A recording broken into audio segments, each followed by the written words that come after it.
সবাই খুব ভালো আছে, সুস্থ আছে, আর আমিও কিন্তু খুব ভালো আছি। আর আমার নতুন ব্লগে তোমাদেরকে সবাইকে স্বাগত জানাই। আজকে আমরা যাচ্ছি মায়ের দর্শনে তারাপীঠ মন্দির। আর দেখো ঠিক গাছতলার একদম মোড়ে দাঁড়িয়ে আছি, বাস আসার অপেক্ষা। বাসে করে যাব আমরা হাওড়া স্টেশন।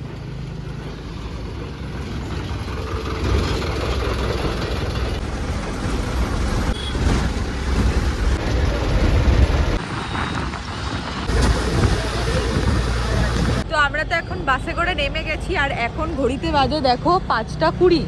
আর আমাদের সামনেই আছে কিন্তু দেখো হাওড়া ব্রিজ। আমাদের 7 নম্বর প্ল্যাটফর্ম থেকে এই ট্রেনটা ছাড়বে।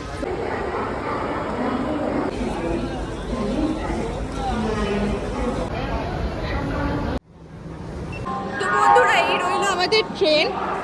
আমাদের ট্রেন নাম্বার হচ্ছে 13017 গণদেবতা এক্সপ্রেস, যেটা 6টা 5 হাওড়া স্টেশন থেকে ছাড়বে আর রামপুরহাট স্টেশনে পৌঁছাতে 9টা 47। তো এই জার্নিটা আমাদের করতে টোটাল টাইম লাগবে হচ্ছে 3 ঘন্টা 42 মিনিট। এটি হচ্ছে জেনারেল কম্পার্টমেন্ট। এরকম টোটাল 5টি কম্পার্টমেন্ট এই ট্রেনে রয়েছে। আর আমরা যে কম্পার্টমেন্টে যাচ্ছি সেটি হলো সেকেন্ড সিটিং। এরকম 3টি বগি রয়েছে। এছাড়াও এই ট্রেনে AC sleeper, non AC sleeper, AC chair car পেয়ে যাবেন। তো বন্ধুরা, আমাদের ট্রেন তো ছেড়ে দিয়েছে, আর ঠিক ট্রেনের টাইম কিন্তু 1 মিনিট লেট। নেক্সট স্টেশন আছে হচ্ছে শেওড়াফুলি। এটা হচ্ছে আমার প্রথম নিজের ব্লগ, মানে প্রচণ্ড এক্সাইটেড। যদি কিছু ভুল হয় তাহলে অবশ্যই একটু তোমরা ম্যানেজ করে নিও। আর আমার ভিডিওটা ভালো লাগলে কিন্তু অবশ্যই কমেন্ট করো।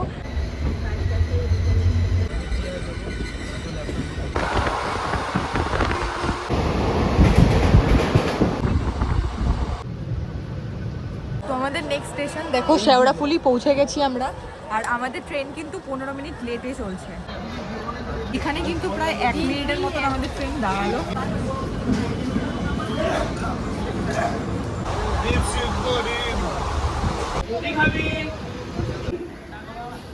তো বন্ধুরা, আমরা তো ব্যান্ডেল স্টেশন পৌঁছে গেছি। আর হাওড়া থেকে হচ্ছে 9টা স্টেশনে দাঁড়াবে এই ট্রেনটি। আর এই ব্যান্ডেল চার্চে না বলতে পারো 7-8 বছর আগে এসেছিলাম। তোমরা ব্যান্ডেল আসলে কিন্তু অবশ্যই চার্চটা ভিজিট করো। দিন বাড়ছে, আমাদের ট্রেনও বেশ ভালো গতিতে এগোচ্ছে। বাইরে ঝিরিঝিরি বৃষ্টি। প্রতিটা যাত্রীদের মতো আমরাও কখনো সিটে বসে, কখনো ট্রেনের দরজার সামনে দাঁড়িয়ে বাইরের দৃশ্য দেখছি। এভাবেই একটা করে স্টেশন আসছে আর আমাদের গন্তব্য এগিয়ে আসছে। বর্ধমান, বোলপুর সহ আরও কিছু স্টেশন ক্রস করে আমাদের ট্রেন ঠিক 10টা বেজে 20 পৌঁছে যায় রামপুরহাট স্টেশন। তো আমরা ফাইনালি নেমে গেছি হচ্ছে রামপুরহাট স্টেশনে। আমাদের ট্রেন হচ্ছে 30 মিনিটস লেট আছে। তারাপীঠ স্টেশন থেকে বেরিয়ে দেখছি যে পুরো জলে জলাকার হয়ে গেছে। দেখো, এটা হচ্ছে রামপুরহাট স্টেশন, যেটা এখন অবধি রেনোভেট চলছে। স্টেশন থেকে বেরিয়েই কিন্তু তোমরা এখানে টোটো, অটো পেয়ে যাবে, যেটা তোমরা শেয়ারে যেতে পারো।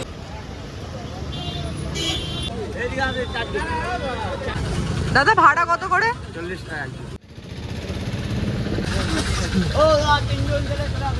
অবশেষে আমাদের অটো ছেড়ে দিয়েছে। এতক্ষণ প্রচন্ড গরম লাগছিল, কিন্তু অটো ছাড়ার পর যে হাওয়াটা লাগছে না, একটু মনটা শান্তি হয়ে গেছে। আর আমাদের কিন্তু তারামার মন্দির পৌঁছাতে এখান থেকে টাইম লাগবে 25 মিনিট।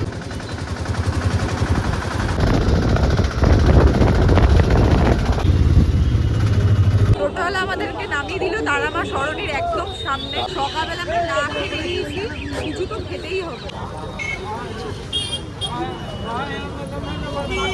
কত বড় বড় ল্যাংচা দেখো। তো দেখো, ধোসা তো চলে এসছে।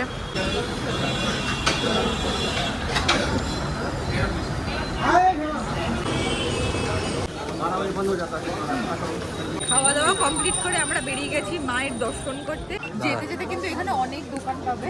তো আমার এই জিনিসটা খুব ভালো লেগেছে, মায়ের চরণে এখানে সেট আছে, একটা বেলপাতা রয়েছে আর একটা খাড়া রয়েছে। তো এটা আমি নেবো আমার বাড়ির জন্য। আমার মা নিয়ে গেছিলো আগের বার এসে, তো ওটা একটু পুরনো হয়ে গেছে, তো এটা আমি নিয়েছি। আর ঘড়িতে বাজে এখন 11:30, আর 12টার সময় কিন্তু মন্দির বন্ধ হয়ে যায়। তো তাড়াতাড়ি করে আমাদেরকে যেতে হবে। তো আমরা 51 টাকার 2টো ডালা নিয়েছি। এবার মায়ের মন্দিরে যাব পুজো দিতে। 5 পিস পেড়া থাকবে, আর কুচো ফুল থাকবে, সিঁড়ি থাকবে, দুটো থাকবে। আর 101 টাকা 100 একটা 9 পিস পেড়া থাকবে, আর একটু রং আলতা থাকবে আর সুন্দর ধূপকাঠি ফুল। আচ্ছা, তো ডালা নিয়ে নিয়েছি আমরা, 51 টাকার দুটো নিয়ে নিয়েছি ডালা। আমরা তো যেহেতু চলে যাবো, আমাদের একদম হাতে টাইম নেই, সবাই বলছে প্রচণ্ড ভিড়, তো আমাদের তো 4টের সময় ট্রেন রয়েছে, তো আমরা নাট মন্দিরে মাকে দর্শন করে পুজো দিয়ে বেরিয়ে যাবো। খুব ভিআইপি লাইন, আর এটা হচ্ছে নর্মাল লাইন।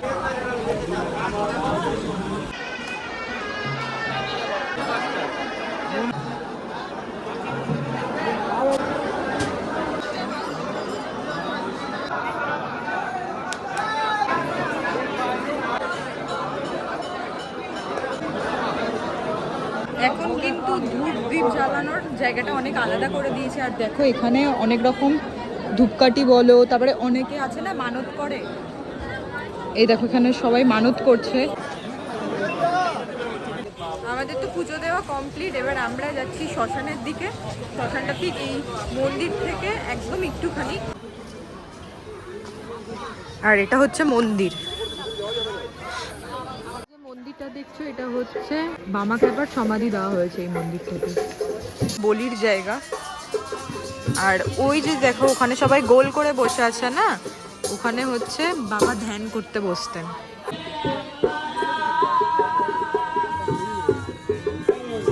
ভিতর থেকে ভিতরে চুল্লি আছে, ইলেকট্রিক চুল্লি, একেই কিন্তু তারাপীঠ মহাশ্মশান বলা হয়। এর আগে যেটা তোমরা দেখলে সেটা হচ্ছে ইলেকট্রিকে মানে দাহ করা হয়, আর এটা কিন্তু দেখো, আর এটা দেখছো এটা হচ্ছে কাঠের চুল্লিতে দাহ করা হয়।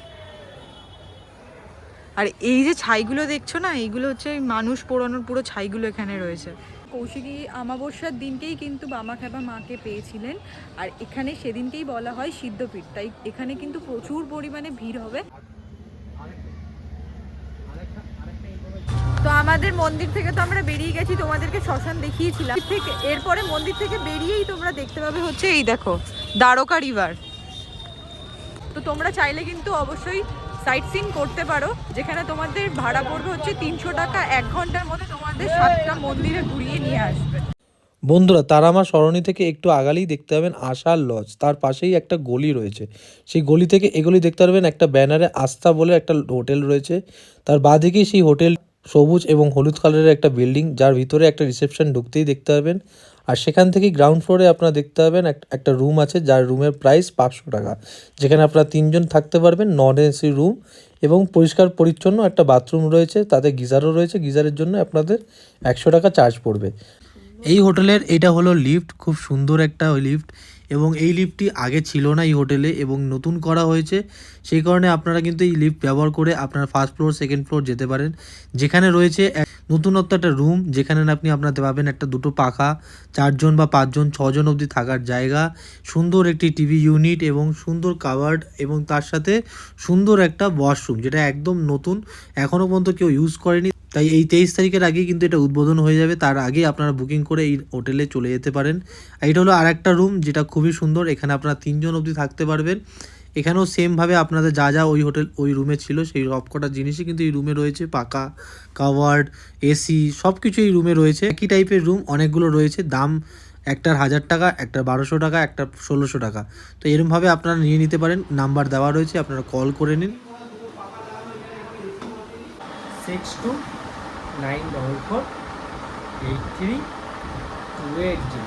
তোমাদেরকে তো সব রুম রেট আর সব কিছু রুমের ব্যাপারে সব ডিটেলস দিয়ে দিয়েছি। তো এবার আমরা যাব লাঞ্চ করতে, তারপরে কিন্তু ট্রেন ধরে বাড়ি।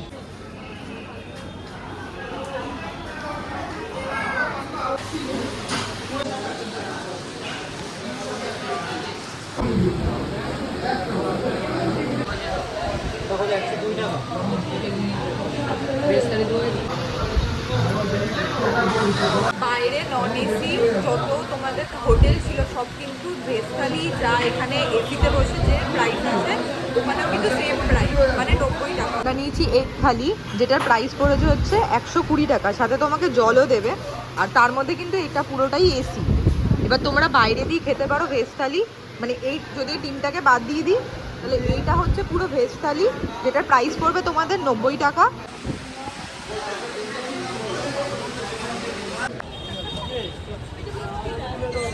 এই যে মিষ্টির পোকা, এ মেয়ে ল্যাংচা ছেড়ে দেখেছে আর না খেয়ে থাকে। এইটার সাইজটা 10 টাকা, এইগুলো 20 টাকা, আর ওইটা রয়েছে 70 টাকা। ওটা তো জাম্বো। যে তারামার সরণির যে গেটটা থেকে ঠিক একটু এগিয়ে আসলেই দেখতে পাবো হচ্ছে এখানে টোটো অটো স্ট্যান্ড, যেটা আমরা যেরকম আসার সময়ও 40 টাকা ভাড়া দিয়ে এসেছি, আর তোমাদের স্টেশন অবধি পৌঁছতেও কিন্তু 40 টাকাই ভাড়া দেবে।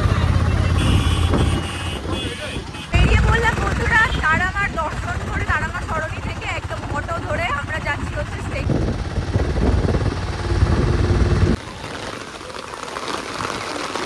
ট্রেনে উঠে গেছি, আর এই ট্রেনটার নাম কিন্তু হচ্ছে রামপুরহাট হাওড়া এক্সপ্রেস, যেটা করে আমরা হাওড়া পৌঁছাবো।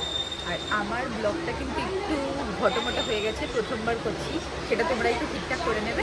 আর যদি ব্লগটা ভালো লেগে থাকে তাহলে অবশ্যই like, comment, share and subscribe করে দেবে। আর কেমন হলো ব্লগটা অবশ্যই কমেন্টে জানাবে। ততক্ষণের জন্য টাটা বাই, আবার দেখা হচ্ছে নতুন ব্লগ নিয়ে।